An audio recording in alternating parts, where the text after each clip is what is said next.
الحمد لله رب العالمين. الحمد لله الذي بذكره تطمئن القلوب وبرحمته تغفر الذنوب وبقوته تفرج الكروب. ثم الصلاة والسلام على أشرف الخلق من الورى حبيبي وحبيب إلى العالمين محمد المصطفى صلى الله تعالى عليه وعلى آل بيته الطيبين الطاهرين وأصحابه الأخيار ومن سلك منهجه إلى يوم الدين. الأعزاء في الله، السلام عليكم ورحمة الله تعالى وبركاته. Alhamdulillah, avant de tout commencer, nous remercions Allah subhanahu wa ta'ala qui nous a permis d'être ici. Et nous nous remercions du fait qu'il a fait de nous des membres de la communauté qu'il qualifie de meilleur. À ce sujet, Allah subhanahu wa ta'ala dit dans le Saint-Coran, Bismillahirrahmanirrahim, Kuntum khayra ummatin ukhrijat lin-nas ta'muruna bil ma'ruf wa tanhawna 'anil munkar wa tu'minuna billah ila akhir al-ayah. Dans ce verset, Allah subhanahu wa ta'ala, en s'adressant à la communauté de Mohammed sallallahu alayhi wa sallam, qui est la communauté musulmane, il dit: vous êtes la meilleure communauté parmi les hommes. Et pourquoi? Parce que la première des choses, vous ordonnez la piété. Et la deuxième de vos qualités, vous interdisez le blâmable. Et la troisième, vous avez foi en Allah subhanahu wa ta'ala. Donc, être un membre d'une communauté qualifiée par l'unique vrai créateur, c'est une grâce divine dont nous devons reconnaître ça et nous devons remercier Allah subhanahu wa ta'ala pour cette grâce. Ensuite, nous remercions notre très cher imam. Nous sommes les élèves. Et moi particulièrement, je suis son fils. Donc c'est un réel plaisir pour moi de me voir encadré non seulement par mon imam et ensuite par mon oncle. Quand je dis mon oncle, parce que ma maman est sa locale de la congrégation. Donc cette modeste éducation que les parents nous ont donnée, je ne peux pas commencer cette intervention sans demander sa bénédiction et la protection de la subhanahu wa ta'ala. Et ensuite, nous remercions les organisateurs de cette rencontre. À sa tête, le président et nos papas, mamans qui sont ici présents et tout le bureau qui ont contribué à l'organisation de cette manifestation, parce qu'elle est importante pour les musulmans. Et nous remercions enfin tous ceux ou celles qui ont effectué le déplacement pour venir assister à cette manifestation. Et nous demandons à Allah subhanahu wa ta'ala que tous ces efforts réunis, ce déplacement, l'organisation de cette manifestation, que Allah subhanahu wa ta'ala les mène dans nos balances le jour de la résurrection. Alhamdulillah rabbil alamin. Chers frères et sœurs en islam, il faut comprendre qu'aujourd'hui nous avons un thème qui est très capital, non seulement pour l'humanité, mais de façon particulière pour la communauté musulmane. Parler de la famille, c'est parler de la communauté. Parler de la famille, c'est parler de la société. Et parler de la famille, c'est parler de l'humanité tout entière. Parce que la famille représente le noyau de la communauté. Lorsque nous aurons plutôt des familles bien éduquées sur la base islamique, comme nous allons le développer, Inch'Allah, vous allez voir que dans la société, on aura moins de problèmes. Parce que tout se passe dans le noyau qui représente la famille. Donc aujourd'hui, le thème que nous allons essayer de développer, c'est le musulman. Comment est-ce que le musulman peut organiser sa famille, la gestion de la famille, la notion de la gestion de la famille en islam, et surtout, ce qui est particulier dans ce thème, c'est le volet de loi. Comme nous le savons tous, depuis un certain moment, la Côte d'Ivoire a subi une modification en ce qui concerne le code de la famille. Donc ces nouvelles lois qui sont dans le code de la famille, comment le musulman doit se comporter envers ces lois? Est-ce que, comme ce qu'on nous pense généralement, est-ce que cette loi s'oppose à la religion musulmane? Si c'est avec ça s'oppose à la religion musulmane, comment le musulman doit pouvoir cohabiter avec cette loi dans le respect de sa communauté, de sa société, de sa nation, et en même temps dans le respect ou bien vivre dans la conformité avec les lois d'Allah subhanahu wa ta'ala. Donc voilà en quoi le thème aujourd'hui a une particularité. Chers frères et sœurs en islam, nous devons savoir une chose. Le monde, lorsque on monte un peu dans l'histoire, on va se rendre compte que le monde a subi beaucoup de changements. Le monde a été influencé par beaucoup de choses. Lorsqu'on va un peu en arrière, on va se rendre compte qu'à un moment donné de la vie, les personnes qui étaient considérées comme des modèles dans la société, c'était des philosophes. Ce qui faisait qu'à cette époque-là, les pays qui avaient les grands philosophes, c'était des pays qui étaient considérés comme des modèles. Donc tout ce qu'ils avaient comme de comportement, de culture, lorsque tu t'adaptes à leur culture, on dirait de toi que tu es un homme civilisé. On est resté dans cette époque, au fur et à mesure, lorsque au XVIIIe siècle, on est tombé dans la révolution industrielle, on a constaté que petit à petit, l'aspect des philosophes commençait à disparaître, mais on parlait plutôt de qui? De celui qui a fait telle invention, donc les scientifiques. Ce qui voudrait dire qu'à cette époque-là, lorsque vous êtes parmi les pays qui regorgent des savants dans le domaine scientifique, vous êtes devenus automatiquement des pays de référence. Donc, vivre la civilisation, ou être un homme civilisé, ou être un homme qui est dans le temps, il fallait vivre comme ceux qui ont le maximum des savants dans ce domaine-là.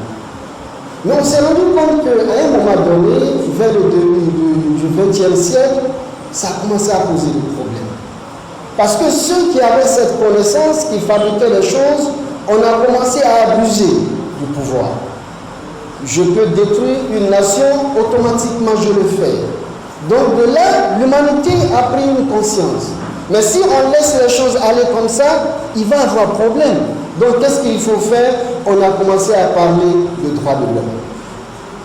Tu as le pouvoir, tu as les moyens, mais pour agir, il faut tenir compte de certaines réalités, donc des lois. Voilà comment on peut dire de façon générale, le droit vient maintenant pour être le juge. Donc hier, comme je le disais, les nations qui étaient prises comme des nations de référence, c'était des philosophes. Après l'époque des philosophes, c'était des savants. Maintenant, si on veut citer un État, une nation forte, on va dire non, là-bas on respecte les droits de l'homme. voyez? Donc lorsque j'ai une institution forte, quand je dis forte, je veux dire une institution dans mon pays, tout ce qui est loi, qui sont votées, nous essayons de vivre en conformité avec ces lois. Quelle que soit ma classe sociale, je dois respecter ces lois. Que je sois président, etc., quand je ne respecte pas, on dit non, ça c'est un pays où on ne respecte pas le droit de l'homme. Donc, je suis déjà mal vu. Donc, pour être bien vu dans cette société maintenant, il faut être parmi ceux qui respectent les lois. Donc, petit à petit, on va commencer d'abord par parler du droit de l'homme. On finit le droit de l'homme, on va maintenant essayer de voir, oui, le droit de l'homme, ça concerne tout le monde. Mais en même temps, parmi les hommes, on se rend compte qu'il y a certaines classes qui sont un peu faibles, qu'on les appelle les faibles dans la société. Donc, je vais parler ici de qui? Les vieillards, il faut protéger les vieillards, et aussi les femmes et les enfants. Donc, même si vous respectez la loi, même si chez vous, vous allez voter des lois, mais tant que vos lois ne protègent pas ces personnes qui sont considérées comme les faibles, je vais parler ici dans notre cas de la femme, des enfants, vous êtes considérés comme un pays qui n'a pas de loi, un pays qui n'est pas civilisé, un pays qui n'est pas modernisé. Donc, comme nous le savons tous, nous sommes dans un système aujourd'hui de mondialisation. C'est pas parce que je suis de l'autre côté, je dois forcément vivre de l'autre côté. Non, nous sommes dans un monde de mondialisation où les intérêts sont liés. Donc voilà pourquoi, depuis un moment donné, on est passé de droit de l'homme, on va maintenant chez la femme, on commence par quoi? L'émancipation de la femme. La femme doit être émancipée. On a fait des publicités, on a fait des sensibilisations, on quitte dans l'émancipation, on se trouve dans un autre système encore, l'égalité des sexes. Donc voilà où nous sommes arrivés aujourd'hui, au stade où nous sommes arrivés. La femme hier qu'on considérait qu'il n'avait pas de place dans la société, selon le entendement, aujourd'hui on a fait tout, on a donné un droit à la femme, et en plus de cela, on veut maintenant l'égalité du sexe. Donc aujourd'hui, des grands pays, quand je dis des grands pays, des pays qui sont considérés comme des modèles, sont aujourd'hui, ont adopté ces lois. Donc aujourd'hui, les autres pays qui sont en voie d'émergence, donc aujourd'hui, pour atteindre certains niveaux, on vous dit non, mais chez vous, on ne respecte pas la femme, donc on ne peut pas vous donner ces décrets, c'est-à-dire on ne peut pas vous rehausser, on ne peut pas faire votre publicité, donc il faut avoir. Voilà pourquoi nous avons constaté depuis un certain moment, des pays africains ont commencé à rentrer dans cette même danse. Donc, qu'est-ce qu'il faut faire? On avait le droit de la famille, il faut chercher à modifier certaines choses pour qu'on nous dise que non, nous sommes civilisés aussi. Donc voilà ce qui arrive. Pour certains, on le fait pour des intérêts économiques, pour d'autres politiques, pour d'autres sociaux, et que Dieu nous aide et qu'Allah nous donne la bonne compréhension. Voilà, depuis quelques années, la Côte d'Ivoire a adopté ces lois. Oui, comme je l'ai dit. L'objectif, c'est quoi? D'après eux, c'est de protéger la femme. C'est de donner un pouvoir à la femme. C'est de donner un mot à la femme dans la société. Lorsqu'on doit prendre des décisions, il faut que la femme soit là aussi pour prendre des décisions où on doit les prendre. Donc la femme ne doit pas être là à côté. Raison pour laquelle vous allez constater avec moi que dans l'ancienne loi, on disait quoi? L'homme est le chef de la famille. Ça, c'était l'ancienne loi. Donc dans ce système-là, l'homme est le chef de la famille, ça ne pose aucun problème. Mais comme il faut faire maintenant l'égalité des sexes, si ça reste l'homme est le chef de la famille, on voit toujours qu'il y a une discrimination, comme ils le disent. Donc qu'est-ce qu'il faut faire? La famille se gère conjointement par les deux états. Voilà où nous sommes arrivés. La famille se gère conjointement par les deux époux, dans l'intérêt du ménage et de la famille. Donc ils assurent ensemble la direction matérielle et morale de la famille. Et en ce qui concerne les enfants, ils doivent tous contribuer à l'édification des enfants. Je vais parler de la formation, l'éducation des enfants et aussi l'avenir des enfants. Voici ce que la nouvelle loi nous donne. Lorsque cette loi a été votée, il y a eu beaucoup de commentaires. Beaucoup de commentaires. D'autres disent, mais c'est pas possible. Pourquoi l'homme et la femme, on est maintenant la même chose? Donc il n'y a plus chef de famille? Oui, d'aucuns peuvent comprendre cela à travers ce texte. Comme je l'ai dit, c'était un texte. Mais comme je l'ai dit aussi, l'objectif c'était de donner des droits à la femme. L'objectif pour eux c'était de faire participer la femme. Mais automatiquement pour certaines personnes, on a compris que non, c'est pas ça. L'homme et la femme, nous portons la culotte maintenant. Vous voyez, il y a déjà un conflit qui s'est né. Mais on ne cherche pas à comprendre. Maintenant, nous, étant des musulmans, on s'est dit, mais comment ça? Le Saint-Coran nous dit, c'est ce que le Saint-Coran nous dit. Les hommes sont, c'est-à-dire responsables des femmes pour la grâce que Allah subhanahu wa ta'ala a fait pour eux. Donc ici, on se dit, mais on gère la famille conjointement. C'est-à-dire les deux, ensemble. Mais en même temps, le Saint-Coran nous dit les hommes sont responsables des femmes. On s'est dit, mais est-ce qu'ici il n'y a pas de problème? Oui, à la première lecture, on dirait qu'il y a un problème. Parce que le Coran nous dit et c'est ce verset que nous avons retenu. Lorsqu'on se base sur ce verset plutôt, sans aller en profondeur, on va dire non, ça pour le musulman, cette loi, ça ne passe pas. Ça passe pas. Donc il faut s'opposer à ça. Il y a eu des murmures. Même dans les foyers, on a commencé à se booster. Ah, on dit vraiment, nous sommes tous les mêmes aujourd'hui, mais on verra.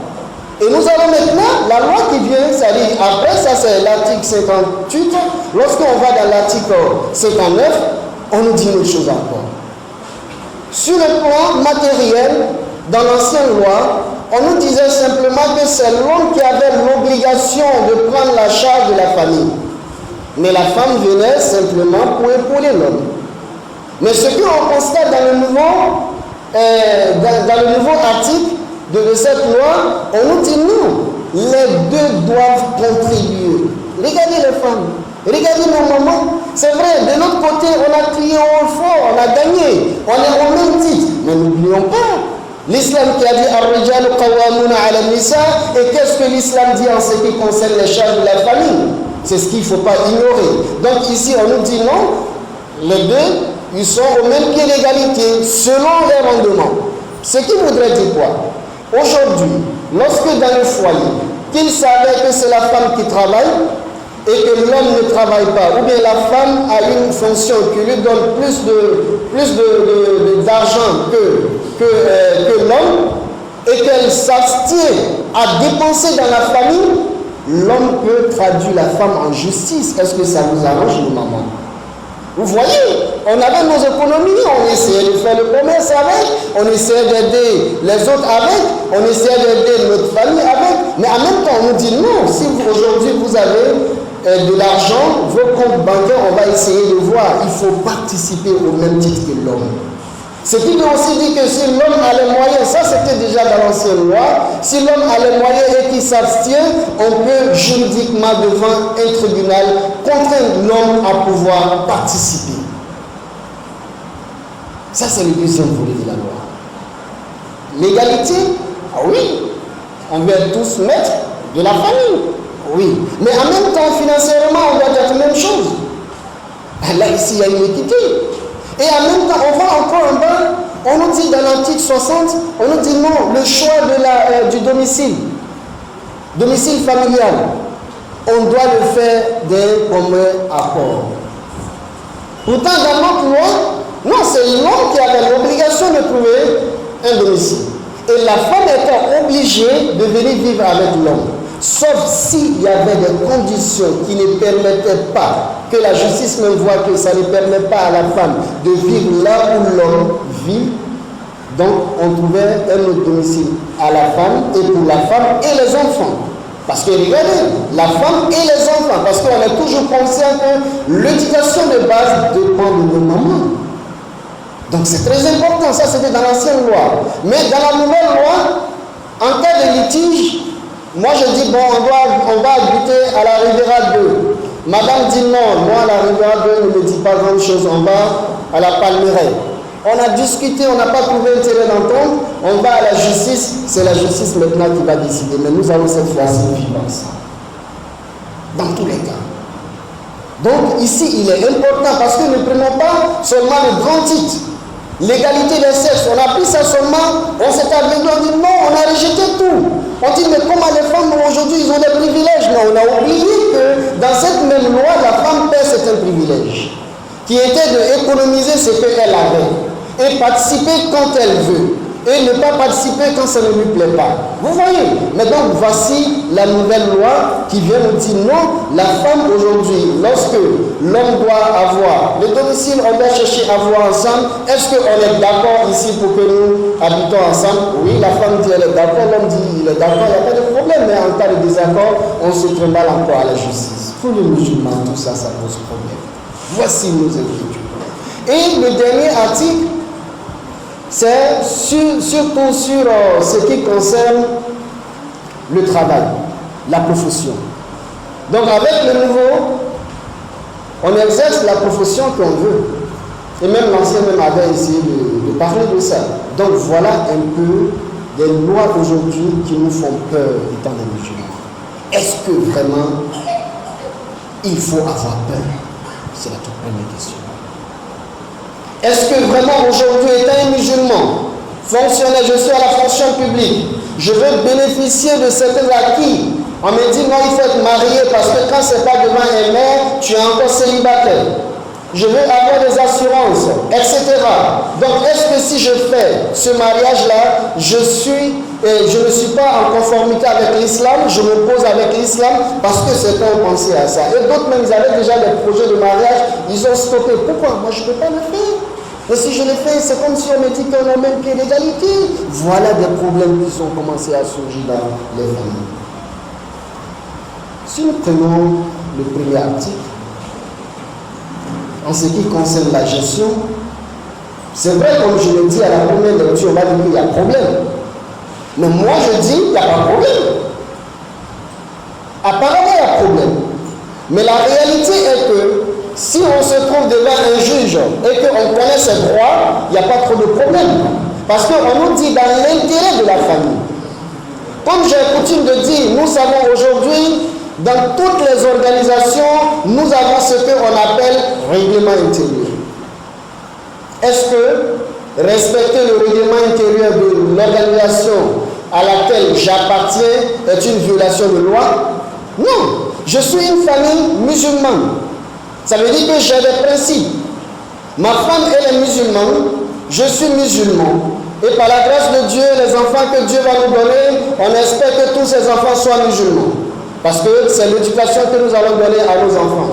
Donc s'il y a un problème qui touche la religion, parce que le problème avec le musulman, c'est lorsqu'on touche la religion. Parce que quand on touche la religion, on a touché l'essence même de l'existence du musulman. Parce que sans la religion, nous ne sommes rien. Donc il est important pour nous les musulmans de comprendre cela. Donc ici, on pourrait dire que oui, lorsqu'on regarde à une première lecture, on peut dire qu'il y a un problème parce que les deux participent au même temps, en même temps. Mais en même temps, on peut dire non, il n'y a pas trop de problème. Parce que si la participation, la contribution de la femme dans le foyer est dans l'intérêt de l'éducation islamique que nous allons donner à nos enfants, il n'y a pas de problème. Et ici, à aucun moment donné, cette loi ne va te dire voilà comment vous devez vivre. Non. La loi nous a donné une ouverture. Raison pour laquelle je dis il est important aussi de savoir cette loi appartient à quelle branche de la loi et du droit. Le droit privé. Et qui parle de droit privé, c'est un commun accord. Lorsqu'on est d'accord, c'est dans un contrat, on est d'accord. C'est vrai, il y a des choses qui sont internationales où c'est imposé, mais les principes, les accords, c'est entre nous. Par exemple, je viens voir un X, je dis, ah vraiment aujourd'hui j'ai besoin de prêts, on fait des papiers, tout, il me dit que bon, tu dois me rembourser peut-être dans 6 mois avec un pourcentage de X. Par exemple, 3%, 5%. et qu'on a fini étant le musulman, il dit non mon frère, vraiment moi je suis musulman, je n'ai pas besoin de ça, et il prend seulement son argent. Est-ce que la loi va dire que non, il faut forcément lui donner? Non. Parce que ça fait partie du droit privé. Et même lui qui a fait des prêts, s'il voit après, ah vraiment le petit, il est venu la fois dernière, mon jeune frère, il est venu demander des soutiens, je lui ai donné, mais il a bien exploité. Donc vraiment pour l'encourager, non, je n'ai plus besoin de ça. Il passe un coup de fil, il dit, ah vraiment le frère, c'est que tu avais pris la fois dernière, non, il faut garder. Est-ce que la loi va dire, non, forcément il faut donner? Non. Donc c'est important. C'est le droit privé. Donc dans le droit privé, tant que la femme ne va pas aller se plaindre, les juges n'ont rien à faire. Tant que l'homme aussi ne va pas se plaindre, les juges n'ont rien à faire. Et lorsqu'on se plaint aussi, on regarde le fond de la discussion entre vous, de la discorde entre vous. Est-ce que vraiment ça repose sur des valeurs que vous avez en commun? Si ça repose sur des valeurs en commun, non, on ne va pas dire parce qu'elle est la femme, elle aura raison, ou bien parce que c'est lui l'homme qui aura raison, non. Mais ce que nous devons comprendre lorsqu'on lit à travers le Saint-Coran, la concertation entre l'homme et la femme est demandée. Parce que dans un verset, Dieu nous dit lorsqu'on est dans le foyer et qu'on doit prendre une décision, et que la femme donne des idées, que je trouve que cette idée peut vraiment nous faire avancer. Je ne dis pas comme elle est femme, comme certains le disent, ça c'est femme de parole. Non, l'islam n'a jamais dit ça. Je dois essayer d'écouter, je dois être attentif à ma femme. Quand elle me parle, je dois écouter ce qu'elle me dit. Lorsque ça va dans le sens qui peut faire avancer les choses dans la famille, alhamdulillah. Le prophète alayhi wa sallam nous dit, la sagesse est une chose égarée du musulman. Lorsque tu la trouves partout, que ça soit venant de ta femme, de tes enfants, il faut saisir parce que de cette opportunité. Donc ici, nous allons dire que cette loi, c'est vrai, lorsqu'on regarde de l'extérieur, on se dit que ça pose beaucoup de problèmes. Maintenant, ici, les femmes doivent comprendre que la partie de la loi qui dit, dans l'intérêt du ménage, je dois comprendre, je suis un musulman et je suis une musulmane. Donc l'intérêt du musulman ou bien de la musulmane, c'est de vivre en conformité avec ce que Allah subhanahu wa ta'ala me demande. Donc être en conformité avec ce que Allah subhanahu wa ta'ala me demande est que ar-rijalu qawwamuna 'ala an-nisa. Cela ne veut pas dire que vous ne participez pas. Quand on dit l'homme est le chef de la famille, cela ne veut pas dire que la femme ne participe pas. Vous convenez avec moi, lorsqu'on est dans l'avion, on a des pilotes et on a des copilotes. Mais eux tous peuvent faire bouger l'avion. Mais il faut quand même quelqu'un qui doit diriger, c'est très important. Aujourd'hui, lorsque le frère Touré présentait le bureau, on a dit quoi? Il y a un président. Est-ce que être président, ça veut dire qu'il est mieux ou bien intellectuel ou bien il comprend les choses que tout le monde? Non. Le président a besoin des autres pour être président. Donc c'est la même chose. Donc lorsque l'islam dit à la femme, cela ne veut pas dire que l'islam ne considère pas la femme, mais l'islam est en train de mettre la femme sur une protection. Takbir. Allah. Takbir. Allah. C'est très important. L'islam protège la femme. L'islam aime tellement la femme que l'islam veut protéger la femme. Donc l'islam te dit, l'homme est là pour te protéger. Mais on veut dire aujourd'hui que cela ne nous arrange pas? Non. Je pense bien que c'est parce qu'on n'a pas bien compris les choses, mais l'islam nous dit ar-rijalu qawwamuna 'ala an-nisa bima faddala Allahu ba'dahum 'ala ba'd. Et ensuite, lorsque nous venons maintenant sur les thèmes du Saint-Coran, on vient de dire, nous avons les articles, et comme je le disais, pour revenir un peu en arrière, parmi les articles, les femmes, vous devez comprendre qu'il y a des privilèges que vous avez, que Dieu vous a donnés. Le fait que Dieu rende l'homme le maître ou bien le chef de la famille, en conséquence, qu'est-ce que Dieu nous dit? Dieu nous dit, la femme, lorsque tu as les moyens, tu peux aider ton mari, mais tu n'as pas l'obligation d'aider ton mari. Mais ceux qui disent que tu dois gérer la famille en même temps que ton mari te dit que tu as l'obligation de participer. L'obligation. Ça veut dire si tu t'abstiens, l'homme peut te traduire à la justice. Je pense que vous êtes mieux placés à nous dire lequel de ces lois vous arrange. Et en ce qui concerne le choix des domiciles, qu'est-ce que le Saint-Coran nous dit? أسكنوهن من حيث سكنتم من وجدكم ولا تضروهن لتضيقوا عليهن. Surat Al-Baqarah. Dieu dit, vous devez vivre avec vos femmes, avec vos épouses sous le même toit.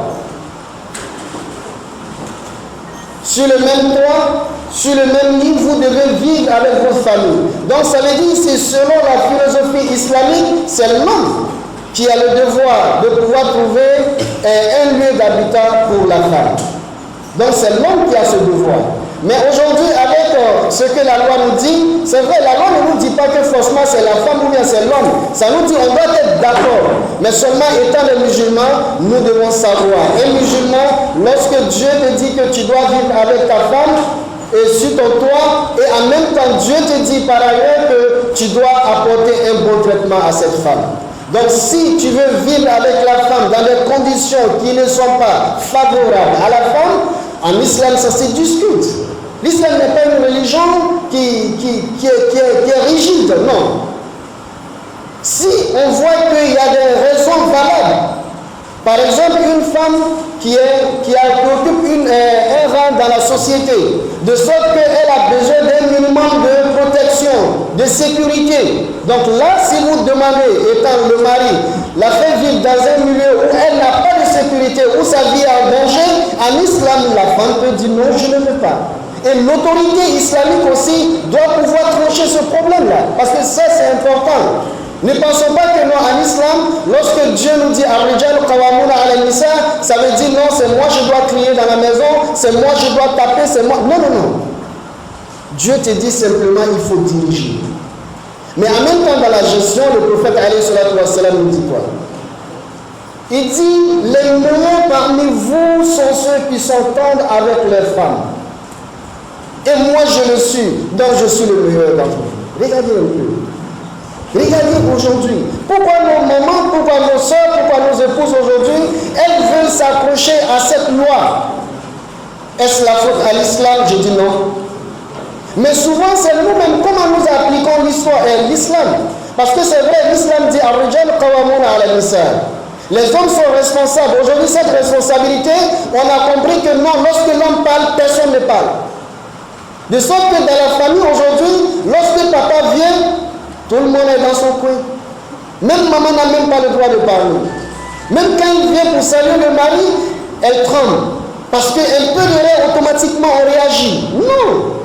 L'homme doit être, quand l'islam nous dit Ar-Rijal Qawwamuna 'ala an-Nisa, tu dois être une référence pour ta famille. Lorsque tu t'absentes, tout le monde doit être triste. La femme va se dire ah mais vraiment mon mari me manque. C'est ça. Ar-Rijal Qawwamuna 'ala an-Nisa. Ar-Rijal Qawwamuna 'ala an-Nisa, ça veut tout simplement dire que l'homme, tu dois être tendre avec ta femme. Tu dois pouvoir amuser ta femme. La femme, lorsque tu n'es pas là, elle doit ressentir un vide. Mais tant qu'elle ne ressent pas ce vide, elle va pouvoir courir aller derrière cette loi. Parce qu'elle pense que ça l'arrange, pourtant en réalité, ça n'arrange pas la femme. Mais je veux dire simplement, le problème c'est à quel niveau. Lorsqu'on regarde aujourd'hui cette loi, avec le musulman qui vit aujourd'hui, quel est le réel problème? Le réel problème est que nous appliquons mal l'islam. Donc j'ai coutume de dire, l'islam en Afrique est pris en otage. Là il faut le dire. L'islam est pris en otage. Ce qui nous arrange, nous les hommes, on dit oui, c'est ça, c'est ce que Dieu a dit. Mais est-ce que Dieu a dit que la femme n'a pas droit à la parole? Non. L'imam est là. Dieu n'a jamais dit que la femme n'a pas droit à la parole. Est-ce que Dieu a dit que la femme ne peut pas réfléchir? Est-ce que Dieu a dit Ar-Rijal Qawwamuna 'ala an-Nisa, ça veut dire qu'il faut toujours frapper ta femme? Non. Donc ici, le réel problème, ce n'est pas cette loi, ce n'est pas aussi l'islam, mais tout simplement, c'est comment nous avons essayé de faire appliquer cette loi. Et dans un autre verset, Allah subhanahu wa ta'ala nous dit l'essence même du mariage, parce que c'est ce que nous devons chercher à comprendre, c'est ce qui est le plus important.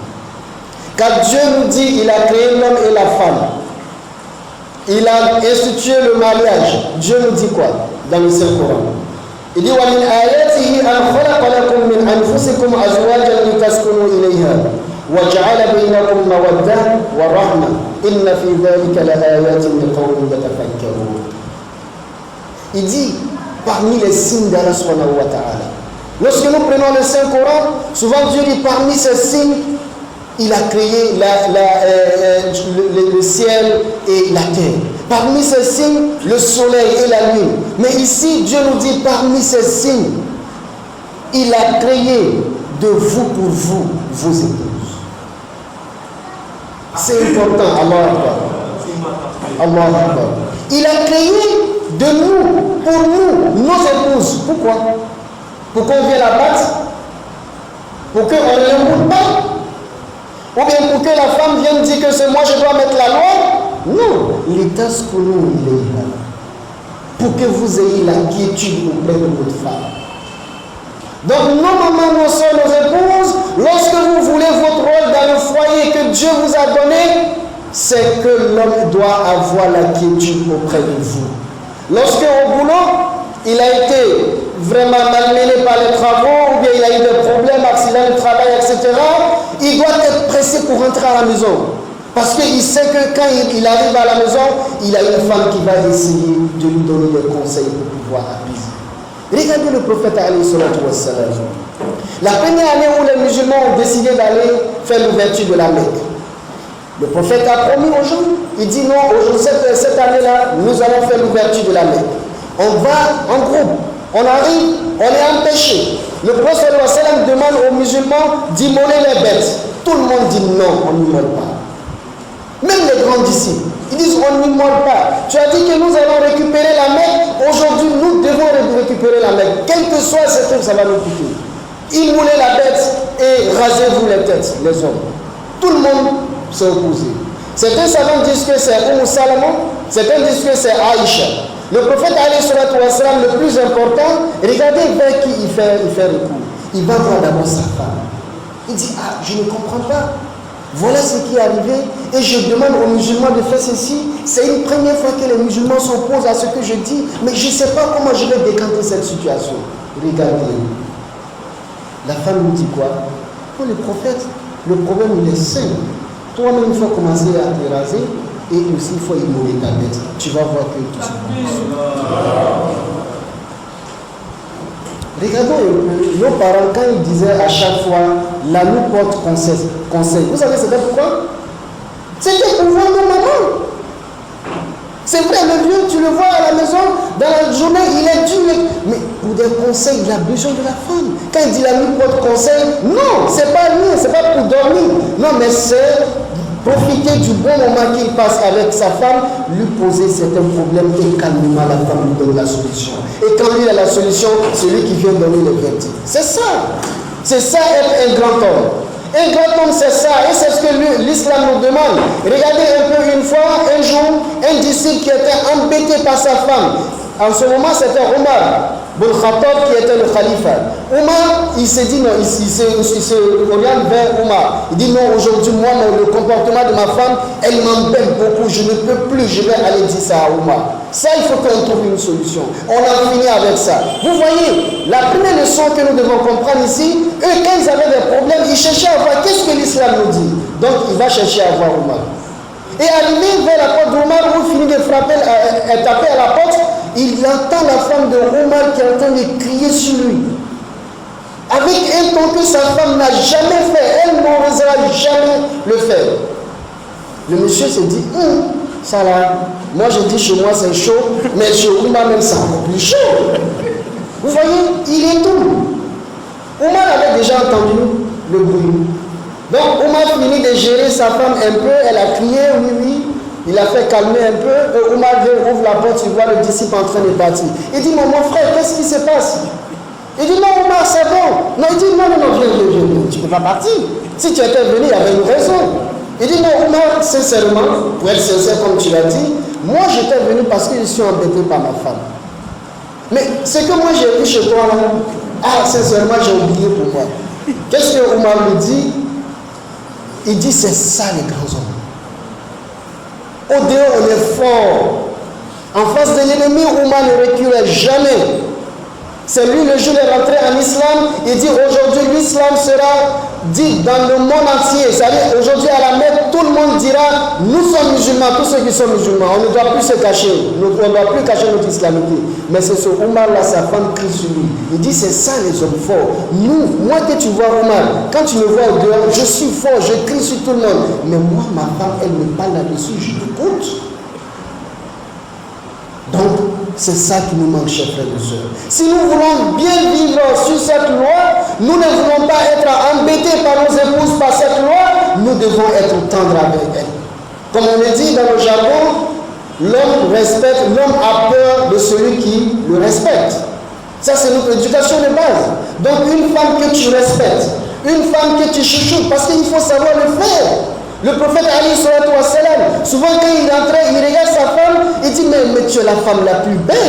Mais nous on le dit avant le mariage. Mais après le mariage, qu'est-ce qui se passe? Elle n'est plus belle? Elle ne mérite plus d'être flattée? Non, il faut flatter la femme. C'est l'une des choses même qui sont vraiment beaucoup recommandées en islam. Donc en islam, comme je l'ai dit, Ar-Rijal Qawamun ala Nisa, ça veut aussi dire que l'homme doit être tendre envers sa femme. Pour aller un peu plus vite, donc le Saint-Coran nous dit ici que l'objectif du mariage, c'est quoi? C'est d'apporter la quiétude. La femme doit pouvoir apporter la quiétude à son mari. Il ne faut pas embêter ton mari. Lorsque tu réclames des choses qui n'ont pas les moyens, il faut te patienter. Il faut essayer de l'aider. Il faut l'écouter. Il ne faut pas essayer de hausser le ton sur ton mari en présence des enfants. Si toi tu cries sur celui que tu dois respecter, celui à qui le prophète sallallahu alayhi wa sallam dit, si un être humain devrait se prosterner devant son prochain, Dieu allait demander à la femme de se prosterner devant son mari. On nous dit que la femme doit pouvoir se prosterner, la femme doit pouvoir respecter son mari au dernier niveau. Donc, il est ce que nous est là. Et Dieu nous dit, وَجَعَلَ بَيْنَكُمْ مَوَدَّةً وَرَحْمَةً. Il a mis l'affection entre vous. Les savants disent que el-hub, qui veut dire l'amour, ça c'est ce qui est dans le cœur. Mais el-mawadda, Dieu ici, il a utilisé ce mot pour dire l'homme doit pouvoir exprimer son amour à sa femme. La femme aussi doit pouvoir exprimer son amour à son mari, pas de gestes. Quand tu aimes quelqu'un, tu ne veux pas l'angoisser. Quand tu aimes quelqu'un, tu ne veux pas l'embêter. Donc nous devons essayer de faire appliquer ces lois. Ces règles. Donc voici les règles que Allah subhanahu wa ta'ala nous donne. Allah subhanahu wa ta'ala nous dit, l'homme est au-dessus de la femme. C'est l'homme qui doit gérer, l'homme a la responsabilité. Mais en même temps, il nous dit, la femme vient pour nous apporter la quiétude. Et en même temps, il nous dit, nous devons être tendres avec la femme. Et c'est ce qui va faire que nous allons avoir la paix dans nos foyers. Et encore, Allah subhanahu wa ta'ala nous dit, وَلَهُنَّ مِثْلُ الَّذِي عَلَيْهِنَّ بِالْمَعْرُوفِ. Les femmes ont les mêmes droits semblables à leurs devoirs. Oui. Lorsque la femme, Dieu dit à la femme, c'est elle qui doit faire ceci, elle doit s'occuper des enfants. Chez nous, le ménage, la femme qui doit s'occuper de tout ça.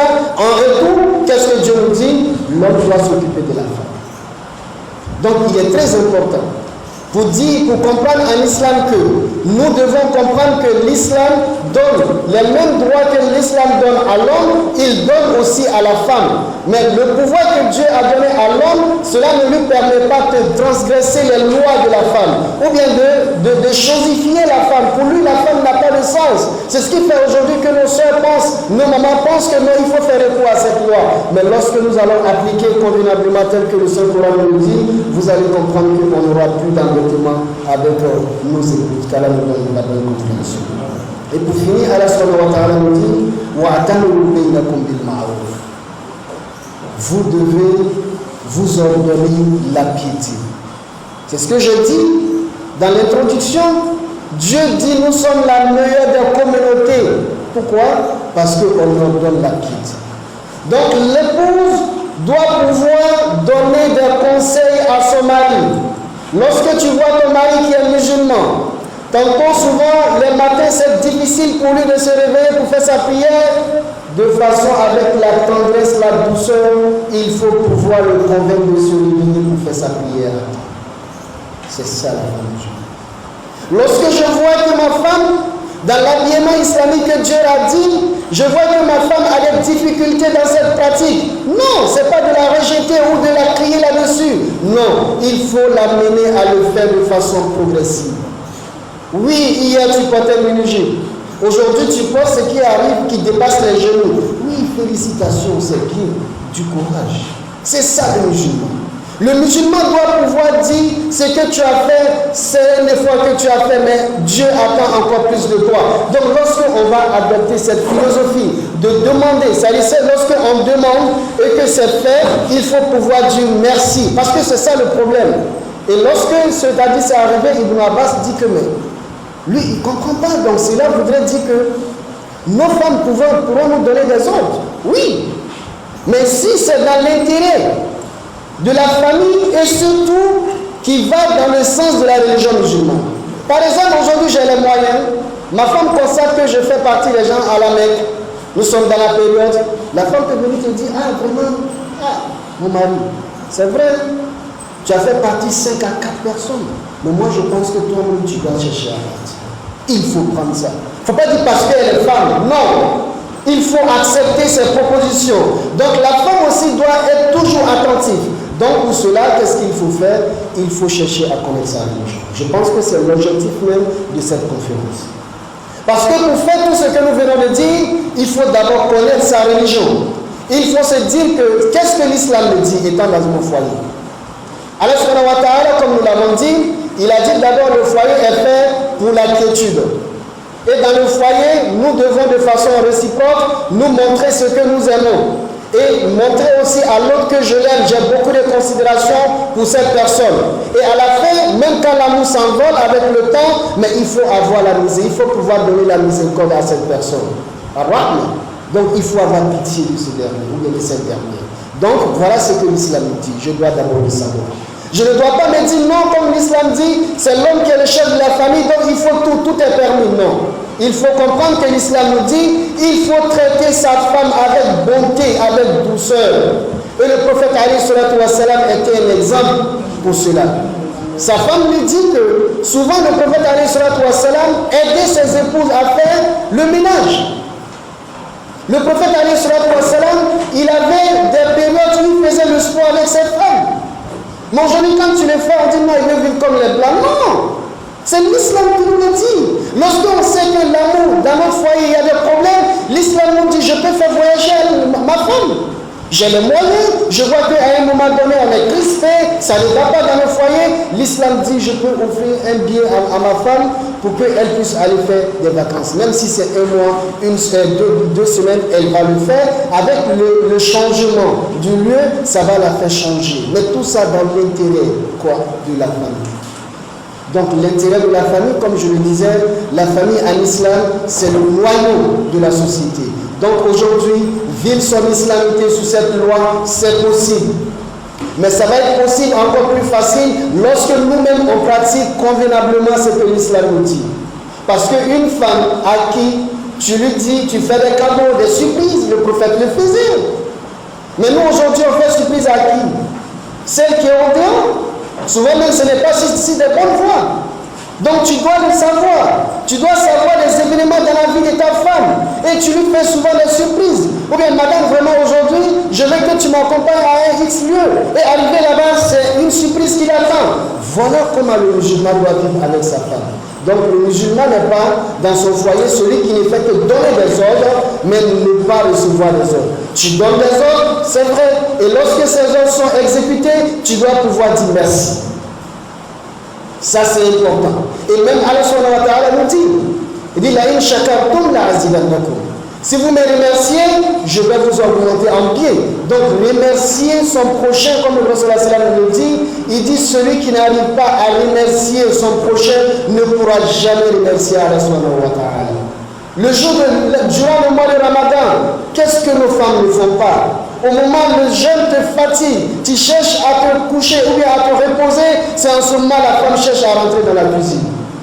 C'est en ce moment la femme en train de rentrer dans la cuisine pour essayer de faire des plats. Mais toutes ces choses-là, à la fin du mois de Ramadan, le musulman doit pouvoir dire à sa femme, merci beaucoup, voici un cadeau que je te donne. Et c'est ce que l'islam attend de nous. Si nous essayons de vivre avec ces modèles, par la grâce de Dieu, nous n'aurons jamais des emmerdements avec nos épouses. Et aucune de nos épouses ne va penser à faire recours à cette loi, parce que ce que l'islam leur donne est déjà grand et est déjà suffisant, est sublime, et ça leur permet enfin d'avoir le paradis. Parce que nous devons comprendre que le foyer en islam, c'est un lieu d'adoration. C'est le plus important. C'est un lieu d'adoration. Donc, je dois faire mon rôle que Dieu m'a donné. Et quand un homme, quand tu vas lutter sur le soleil, dans ton bureau, en train de subir des tracasseries pour pouvoir venir subvenir aux besoins de ta famille, Allah subhanahu wa ta'ala, le jour de la résurrection, va mettre tous ses efforts sur ta balance. Et lorsque la femme s'occupe de son foyer, elle range la maison, elle est au petit soin de son mari, il faut comprendre, ce n'est pas parce que tu es esclave de ton mari, mais c'est tout simplement tu es en train d'adorer Allah subhanahu wa ta'ala. Donc, adorer ou respecter son mari, c'est adorer Allah subhanahu wa ta'ala. Subvenir aux besoins de son épouse, c'est aussi adorer Allah subhanahu wa ta'ala. Sur ce, assalamu alaikum wa rahmatullahi wa barakatuh. التكبير التكبير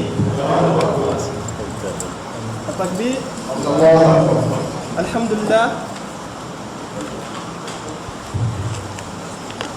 الحمد لله رب العالمين. Nous remercions le conférencier pour sa brillante intervention.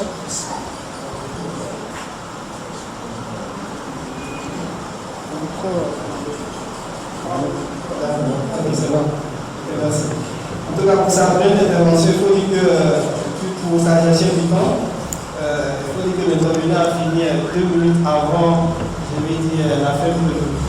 Donc, merci pour cette intervention. Il est par